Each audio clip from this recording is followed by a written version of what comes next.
With the recent reveal of the new LEGO Marvel Studios Disney Plus CMF, I thought I would do a ranking of all of the minifigures in this series. I really like the Disney Plus Marvel shows, and I am glad that we get to see some of the characters from those shows in minifigure form, but anyway, let's get on to the ranking. Number 12 is Sylvie, also known as Lady Loki or Enchantress from the Loki show, and overall this minifigure looks incomplete and just doesn't look right to me. First, the face print doesn't really look like her, and the facial expressions are just weird. The hairpiece looks decent, it works well enough, and the horns look good. The torso print is good, but no leg printing at all, so this is one of the least detailed minifigures in the series. As for the accessories, the green machete is not at all like her weapon, and Alligator Loki is cool but just missing the horns. This figure isn't completely bad, it just has a lot of flaws and could have been done a lot better in my opinion. Number 11 is Monica Rambeau from WandaVision, and there isn't much really wrong with this minifigure. It's just very simple, but that's how it is supposed to be. Not much printing on the torso, but it's good, and no leg printing, but there doesn't need to be any for this outfit. The accessory is the helicopter drone, which is fine. I don't know what else would work as an accessory for her. This figure is one of the least interesting minifigures in this series, and there were much better choices to be in this CMF than her. So not a bad figure, just not that interesting. Number 10 is Gamora from What If, and this minifigure and character is the one I am least interested in for the whole series. The only reason it isn't last is because I think in general it is a better minifigure than the previous two. Now at the moment, What If is the only show out of these four that hasn't come out yet, so we don't know how it will play out with these characters in the show, but I think for this character it will be what if Gamora was Thanos or something like that. The printing all around looks good, and the accessory is a smaller version of Thanos' sword, and that works. This figure is good, just one I'm not interested in. Number 9 is Loki from Loki, and this is another simple minifigure because the outfit is just simple. The printing and the hairpiece are good, but the head print doesn't really look like Tom Hiddleston to me. For accessories, the TBA mug is nice, and Frog Thor is cool to get, but it doesn't look that good. The helmet is hard to see in the images that we have, and it overall just doesn't look right. This minifigure is decent and not the best, but it doesn't need to be. Number 8 is Scarlet Witch from WandaVision, and everyone knows the main problem with this figure, the hairpiece. The crown is just printed on the hairpiece and it doesn't look that good. If it was dual molded, it would have looked so much better, but the way that they did it almost ruins the figure. The face print isn't the best either, but it's fine. But what saves this figure from being lower on this list than it is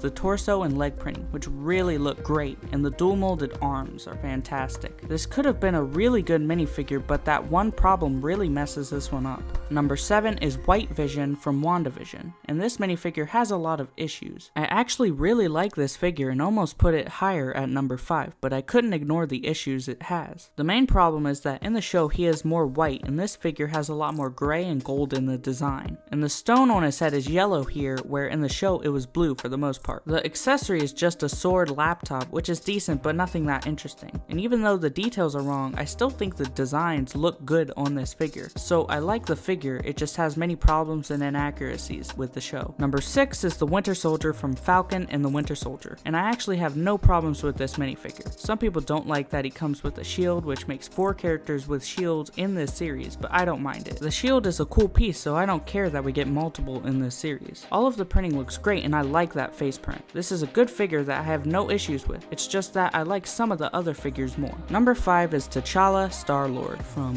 What If, and similar to the Winter Soldier, I have no problems with this minifigure. I like all of the printing all around, the hairpiece is cool, and the helmet is nice. I don't have much to say about this figure, I just like the figures ahead of this one a little bit more. Number 4 is Captain Carter from What If, and this one is weird because we already got a version of her in the What If Hydra Stomper set, but this one is a different suit for the character, and this one is definitely a better minifigure. I like all of the details on the print, and the new shield is great. The new hairpiece looks really good, but the Tesseract isn't that great, but it does the job. This is another great minifigure. Number 3 is Zombie Hunter Spidey from What If, and I do not know how this character will play out in the show, but with that name, it seems like he will show up in the same episode as Zombie Captain America. The Spider-Man minifigure is really detailed. If you take off the cape, it could work as just a really detailed regular Spider-Man minifigure. It also comes with a head, which I am assuming is just Peter Parker's head, but some people think that it is Scott Lang's head. This is probably one of my favorite Spider-Man minifigures, and it is also one of the most detailed. Number 2 is Zombie Captain America from What If, and I'm a big fan of zombies like The Walking Dead, so I like the idea of this figure. I like all of the weathered and damaged details on the printing and the shield. It's another really detailed minifigure that I just think looks really cool. Number 1 is Sam Wilson Captain America from Falcon and the Winter Soldier, and I enjoyed that show a lot, and Sam's character a lot. Again, like most of the figures, it has great printing all around, and it has that nice shield again. It comes with a cool new hairpiece and a new design for the wings. It isn't one piece, and it's not completely brick built. It has a new piece that connects to 2 smaller wing pieces, which is kind of like a combination of the Civil War Falcon wings and the Infinity War wings. I really like this design for the wings. I think these are the best wings we have ever gotten for him, and those pieces being printed is really nice. So this is definitely my favorite minifigure from the series. So that was my ranking of every LEGO Marvel Studios Disney Plus collectible minifigure. So another thing is, I think collectible minifigures should be used for characters that would really benefit from having a lot of details that don't usually come in regular sets. But there are some choices here that I feel like didn't need to be included because they didn't need that many details, like Monica Rambeau for example. And there were definitely some better choices to be in this series than some of the ones that are here, like maybe Agatha and Zemo. But overall, most of these figures are fantastic, and I can't wait to get them. Anyway, that's all I have to say, so see you next time, goodbye.